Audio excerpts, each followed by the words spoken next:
India market invest মাইন্ডসেটে আপনাদের স্বাগত। যা চ্যানেল নতুন এসেছেন তাদের করলো প্লিজ চ্যানেলটাকে সাবস্ক্রাইব করবেন, লাইক করবেন, বেল আইকনটা প্রেস করবেন, তার সাথে অল বাটনটা প্রেস করবেন, নোটিফিকেশন সঙ্গে সঙ্গে আপনাদের কাছে গিয়ে পৌঁছাবে। ইন্ডিয়া মার্কেট ইনভেস্ট মাইন্ডসেটে আপনাদের স্বাগত। যা চ্যানেল নতুন এসেছেন তাদের করলো প্লিজ চ্যানেলটাকে সাবস্ক্রাইব করবেন, লাইক করবেন, বেল আইকনটা প্রেস করবেন, তার সাথে অল বাটনটা প্রেস করবেন, নোটিফিকেশন সঙ্গে সঙ্গে আপনাদের কাছে গিয়ে পৌঁছাবে। দেখুন স্যার, মার্কেট অনেকটা কারেকশন হয়েছে।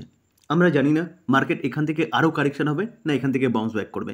কারণ কারেকশন হওয়ার পিছনে অনেকবার আলোচনা করেছি, মাল্টিপল কারণ বিভিন্ন সময় পাওয়া যাচ্ছে।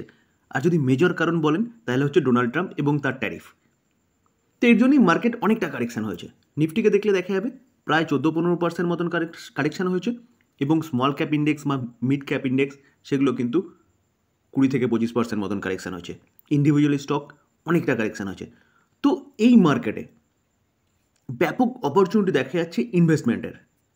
তো আমরা তিনটে কোম্পানি নিয়ে আলোচনা করব। দেখুন স্যার, জাস্ট লার্নিং পারপাস আলোচনা করছি, এটাকে কেউ বাই রেকমেন্ডেশন হিসেবে নেবেন না। তো এই ভিডিও দেখে চোখ বন্ধ করে মন্ডেতে মার্কেট ওপেন হবে এবং বাই করবেন সেই ডিসিশন করবেন না, কারণ আপনি আপনার কষ্টের টাকাটা ইনভেস্টমেন্ট করার কথা ভাবছেন। তো সেই জায়গায় দাঁড়িয়ে ইনভেস্টমেন্ট করার আগে কিন্তু অবশ্যই ভালো মতন কোম্পানিগুলোর সম্বন্ধে জেনে নেবেন, তারপরে ইনভেস্টমেন্ট করবেন, বা আপনি আপনার ফাইন্যান্সিয়াল অ্যাডভাইজারের সাথে কথা বলে নিয়ে তারপর ইনভেস্টমেন্ট করবেন। হ্যাঁ, এই ভিডিওটা আপনাকে হয়তো কিছুটা হেল্প করবে। ফার্স্ট যে কোম্পানি নিয়ে আলোচনা করতে চলেছি সেই কোম্পানির নাম বিএসসি, বোম্বে স্টক এক্সচেঞ্জ। আমরা সবাই জানি, কারণ আমরা বোম্বে স্টক এক্সচেঞ্জে গিয়ে অনেকে বিভিন্ন রকম কাজ করি। কেউ এফএনও বলুন, পজিশনাল ট্রেডিং বলুন, ডেলিভারি বলুন, সব কিছু, ইন্টারডে বলুন, সব কিছু করি। তো সেখান থেকে কিন্তু বিএসসির ইনকাম। তো এই জায়গায় দাঁড়িয়ে স্যার, এই যে কোম্পানিটা না, এই কোম্পানিটা শেয়ার মার্কেট রিলেটেড কাজ করে। লাস্ট ট্রেডিং সেশনে এই কোম্পানিটা অ্যাপ্রক্সিমেট 10% মতন কারেকশান হয়েছে। হাই কত মেরেছিল? 6100 সামথিং হাই মেরেছিল। সেখান থেকে এখন কত চলছে? 4600 সামথিংয়ে চলছে। তো অনেকটা কারেকশান হয়েছে। তো এই কোম্পানিটা কিন্তু আপনি রাডারে রাখতে পারেন, কারণ business share market related. Company পড়ছে কেন? কারণ মার্কেটে ব্যাপক একটা সেল অফ দেখা যাচ্ছে। তার জন্য কিন্তু এই কোম্পানিটার মধ্যেও একটা প্রফিট বুকিং দেখা যাচ্ছে, কারণ কোম্পানিটা ব্যাপক রিটার্ন বানিয়ে দিয়েছে লাস্ট 5 বছরে। হাই থেকে অনেকটা কারেকশান হয়েছে। কারেকশান হওয়ার পরেও কিন্তু কোম্পানিটা 29,000% রিটার্ন জেনারেট করে দিয়েছে লাস্ট 5 বছরে। স্যার, আমরা যদি চার্টটা দেখি না, দেখলে দেখা যাবে যখন কোভিড ছিল সেই সময় পড়েছিল এই কোম্পানিটা প্রায় 40-50% মতন কারেকশান হয়েছিল। তারপরে মার্কেটে বুল রান এসছে, কোম্পানিটাও ভালো মুভমেন্ট দেখিয়েছে। ইউক্রেন রাশিয়া যুদ্ধের সময় মার্কেট কারেকশান হয়েছে, এই কোম্পানিটাও পড়েছে। তো স্যার, আমরা যদি ইউক্রেন রাশিয়া যুদ্ধের সময় দেখলে দেখা যাবে এই সময় কিন্তু কোম্পানিটা 50% মতন কারেকশান হয়েছে। তাই বলে কোম্পানির বিজনেস শেষ হয়ে গেছে? একদম নয়। কোম্পানি কিন্তু আবারও কামব্যাক করেছে। ইউক্রেন রাশিয়া যুদ্ধ যখন একটু স্থিত অবস্থায় এসছে, তখন দেখলে দেখা যাবে কোম্পানিটা সেখান থেকে 9 গুণ রিটার্ন জেনারেট করে দিয়েছে। টাইম পিরিয়ড 6 এপ্রিল 2023 থেকে 28 ফেব 2025 পর্যন্ত। তো এখনও কিন্তু কোম্পানিটা কারেকশান হয়েছে অনেকটাই। যেখানে কোম্পানি কারেকশান কখন দেখায়? যখন মার্কেটে গিরাবাট হয়। তো মার্কেটে এখন গিরাবাট হচ্ছে, কোম্পানি কারেকশান দেখাচ্ছে, এই কোম্পানিটা কিন্তু আপনি রাডারে রাখতে পারেন। আমরা যদি লাস্ট 5 বছরের কোম্পানির প্রফিট দেখলে দেখা যাবে, দেখুন 142, 245, 206 ইউক্রেন রাশিয়া যুদ্ধের সময় নেমেছিল। তারপরে 772, 772টা 936। তো কোম্পানি কন্টিনিউয়াসলি কিন্তু প্রফিট বাড়িয়ে যাচ্ছে। সেলস গ্রোথ দেখলে দেখা যাবে 10 বছরে 13%, 5 বছরে 20%, 3 বছরে 36%, কারেন্ট ইয়ারে 119%। যেখানে প্রফিট গ্রোথ 10 বছরে 10%, 5 বছরে 17%, 3 বছরে 36%, কারেন্ট ইয়ারে 130%। তো কোম্পানি সেলস গ্রোথ বাড়ছে, প্রফিট গ্রোথও কিন্তু বাড়ছে। স্টক সিএজিআর গ্রোথ দেখলে দেখা যাবে 10 বছরের ডেটা অ্যাভেলেবেল নেই, 5 বছরে কোম্পানিটা 98% হাই রিটার্ন দিয়েছে, 3 বছরে 91% হাই রিটার্ন দিয়েছে, এবং লাস্ট ইয়ারে 98% কোম্পানিটা ব্যাপক হারে রিটার্ন কিন্তু জেনারেট করে দিচ্ছে তার শেয়ার হোল্ডারদের, যেখানে রিটার্ন অন ইকুইটি সেটাও কিন্তু কন্টিনিউয়াসলি বাড়ছে। সেকেন্ড যে কোম্পানি নিয়ে আলোচনা করতে চলেছি সেই কোম্পানিটার নাম CDSL, central depository service limited. আপনি যেখানেই এনএসসি বলুন, বিএসসিতে বলুন, যেখানেই বা যেই ব্রোকিং হাউসের মাধ্যমে বাই করি না কেন, কোথায় ডিপোজিট থাকছে আমাদের শেয়ারগুলো? সেগুলো কিন্তু সিডিএসএল এবং এনএসডিএল এর কাছে ডিপোজিট থাকছে। তো এই কোম্পানিটা সেখান থেকে কিন্তু ইনকাম। তার পাশাপাশি মান্থলি সাবস্ক্রিপশন বিভিন্ন ব্রোকিং হাউসের কাছ থেকে, সেখান থেকে কোম্পানির ইনকাম। আমি আপনি সেল করছি যেসব ডেলিভারির মালগুলো, সেগুলোর থেকে সিডিএসএলের ইনকাম। তো সেই জায়গায় দাঁড়িয়ে স্যার এই কোম্পানির ইনকাম কিন্তু মার্কেট রিলেটেড।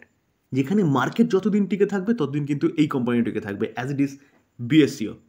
তো এই কোম্পানিটা 1900 সামথিং হাই মেরেছিল, সেখান থেকে এখন চলছে কত? এখন চলছে 1100-তে। অনেকটা কারেকশান হয়ে গেছে স্যার, অনেকটা মানে অনেকটা।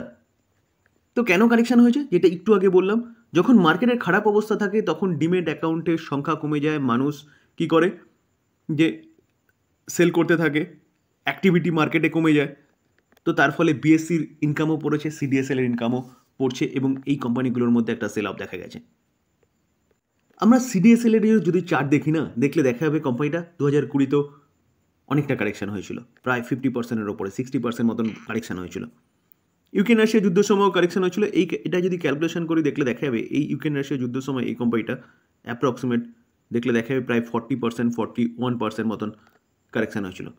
ইউক্রেন রাশিয়া যুদ্ধ ঠিক হয়েছে, কোম্পানিটা ব্যাপক একটা মুভমেন্ট দেখিয়েছে আপসাইড, প্রায় 300% মতন মুভমেন্ট দেখিয়েছিল, 300% মতন।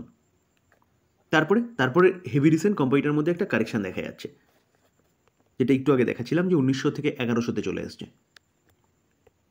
লাস্ট 5 বছর যদি আমরা কোম্পানির প্রফিট দেখি, নেট প্রফিট 201, সেখান থেকে 312, 276 একটু পড়েছে। পড়ার পিছনে কারণ ইউক্রেন রাশিয়া যুদ্ধ, মার্কেটের সেল অফ বলতে পারেন। তারপরে দেখুন কোম্পানি আবারও কামব্যাক করেছে, 776টা 420, 420টা 555। তো এখন লাস্ট 5 মাস ধরে ব্যাপক একটা সেল অফ দেখা গেছে।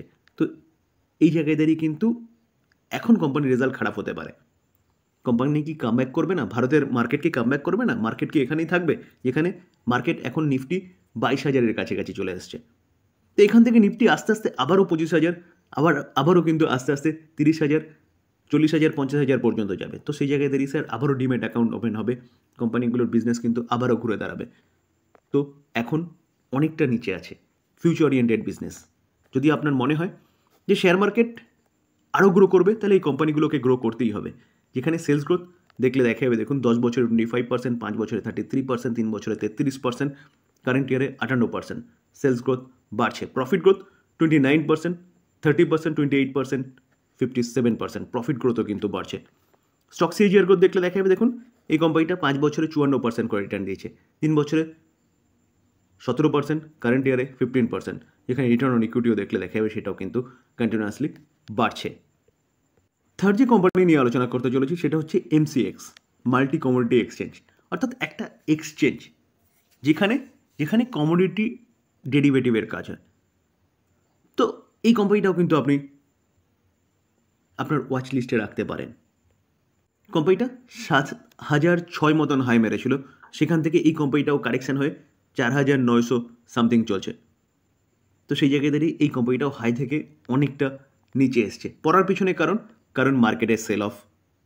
সেই জায়গায় দাঁড়িয়ে মার্কেটের সেল অফ যখন দেখা যায় তখনই কিন্তু এই এক্সচেঞ্জ বলুন বা শেয়ার মার্কেট রিলেটেড যেসব কোম্পানিগুলো বলুন, সেই কোম্পানিগুলোর কিন্তু ইনকাম পড়তে থাকে। মার্কেটের খারাপ অবস্থা রয়েছে, কোম্পানিগুলো নিচে পড়ছে। মার্কেট যখনই আবার ঘুরে দাঁড়াবে এই কোম্পানিগুলো কিন্তু আবারও মুভমেন্ট দেখাবে আশা করা যায়। কারণ যেহেতু কোম্পানির বিজনেস মার্কেট রিলেটেড। তো স্যার বিজনেসটাকে বোঝার চেষ্টা করুন, যেখানে যদি ভারতের ইকোনমি খারাপ হয় বা যদি ভারতের ইকোনমি আর ঘুরে দাঁড়াতে না পারে, তাহলে এই কোম্পানিগুলো কিন্তু আর উঠবে না। যদি ভারতের ইকোনমি ঘুরে দাঁড়ায় তাহলে এই কোম্পানিগুলো কিন্তু আবারও ভালো করতে পারে। দেখুন স্যার, আমি সম্ভাবনার কথা নিয়ে আলোচনা করলাম, যেখানে এই কোম্পানিগুলোর বিজনেস আপনাদের সামনে তুলে ধরার চেষ্টা করলাম, রিস্কটাকে তুলে ধরার চেষ্টা করলাম। এবার চিন্তাভাবনা আপনি কি করবেন। আমি ফার্স্টেও বলেছি যে চোখ বন্ধ করে মন্ডেতে মার্কেট ওপেন হবে আর গিয়ে বাই করবেন, একদম করবেন না। নিজে আরও ভালো মতন অ্যানালাইসিস করবেন, তারপরে চিন্তাভাবনা করবেন যে এই কোম্পানিগুলো কি ইনভেস্টমেন্ট করা যাবে। আলোচনা এই পর্যন্ত। যদি ভালো লাগে, যারা চ্যানেল নতুন এসেছেন তাদেরগুলো প্লিজ চ্যানেলটাকে সাবস্ক্রাইব করবেন, লাইক করবেন, বেল আইকনটা প্রেস করবেন, তার সাথে অল বাটনটা প্রেস করবেন, নোটিফিকেশন সঙ্গে সঙ্গে আপনাদের কাছে গিয়ে পৌঁছাবে। থ্যাংক ইউ, ভালো থাকবেন।